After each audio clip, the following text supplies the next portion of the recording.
All right, and still on matters agriculture now, as Kenya grapples with the challenge of climate change and food insecurity, indigenous food system is now being looked at as a valuable solution.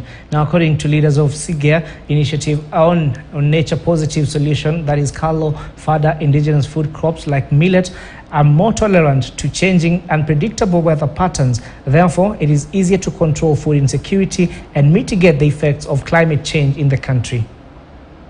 Alongside with millet and alongside with maize, alongside with wheat, we also need to have all sorts of other crops.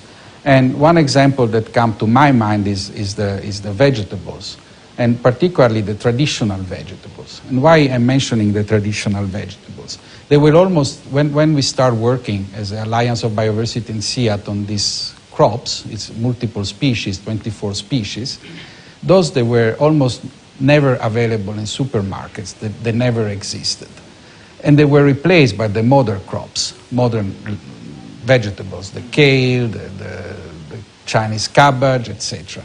And these were perceived as modern crop, and so people didn't want to consume these traditional crops, vegetables that were aligned to the poverty and old way of living. Now you find them everywhere. And one great recognition of the importance of these crops is, first of all, scientifically, they provide much more nutrients than the modern vegetables. They contribute much better to the livelihood of the farmers. And the result of all of this research that we did together, for example, the National Museum of Kenya, is that these traditional vegetables are now recognized by UNESCO as an intangible cultural heritage, which is not something so easy to achieve. But it shows that I think it's something that Kenya should be proud of, that something like their traditional vegetables have this such high-level recognition. All right, and on that note, now we want to switch gears and have that conversation around credit rating.